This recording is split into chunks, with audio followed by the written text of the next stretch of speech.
Olá, aluno do sexto ano, tudo bem? Vamos continuar nossa aula de ciências, que começamos falando sobre o tema a capacidade de solução da água. E vamos dar continuidade hoje. Ontem nós vimos, aliás, na aula passada nós vimos as duas situações da capacidade de solução da água, que é a solubilidade e a insolubilidade. Nós vimos que a solubilidade, os materiais são solúveis, se dissolvem em água. E a insolubilidade são insolúveis e os líquidos não se dissolvem. Vimos exemplos de alguns materiais que se dissolvem e outros não se dissolvem.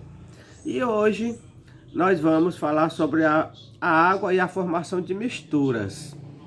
Junta-se duas misturas para surgir uma terceira. E comecei a falar um pouquinho também na aula passada. Que nós vimos na aula passada, que se nós adicionarmos um material a outro material, iremos obter uma mistura. E as misturas podem ser classificadas em homogêneas ou heterogêneas, de acordo com o número de fases que apresentam. Essas misturas, homogênea ou heterogênea, elas, de acordo com o número de fases, que a sua capacidade de se dissolver. Fase é cada parte uniforme que pode ser reconhecida em um sistema, que é um grupo de trabalho fazendo testes e experimentos. E sistema é o nome dado para especificar a porção limitada da matéria. Cada parte é limitada, então é um sistema que nós estamos analisando.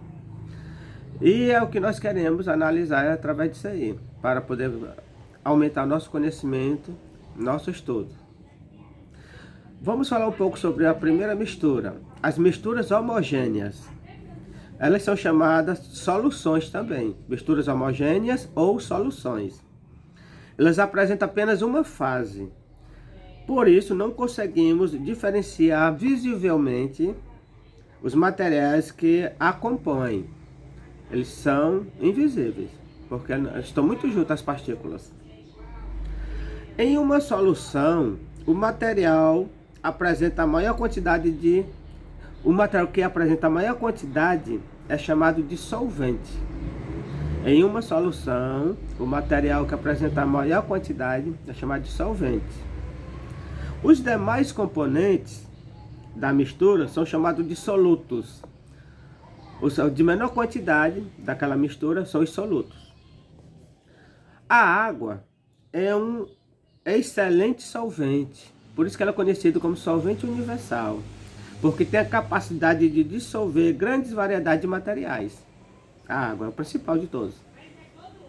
Por causa disso, muitas vezes as pessoas conhecem a água como solvente universal, como eu já falei antes. As soluções, nas quais o solvente é a água, nas soluções nas quais o solvente é a água, são denominadas soluções aquosas, por causa da água, aquosa. A água mineral e o vinagre são exemplos de soluções aquosas, mas tem muitos outros, bastante. Não são todos os materiais que a água tem capacidade de dissolver. São alguns, não são todos. Existe algumas situações em que ela dissolve poucos materiais ou nenhum material. O soluto, no caso, dissolve pouco ou nenhum soluto. Ao adicionarmos esses materiais na água, conseguimos distinguir visivelmente a presença de mais de um componente. Quando não se dissolve, eles estão misturados, mas eles não se juntam, as partículas não se unem, então nós podemos ver visivelmente a separação delas. As misturas assim formadas apresentam duas ou mais fases, que são classificadas de heterogêneas. As misturas heterogêneas são aquelas que não se juntam, se não se unem, elas se separam visivelmente. Mesmo para os materiais considerados solúveis em água, há uma quantidade limite que pode ser classificada em um dado volume do solvente. Elas, dependendo da quantidade, elas só se misturam um pouquinho, mas não 100%, uma pequena parte.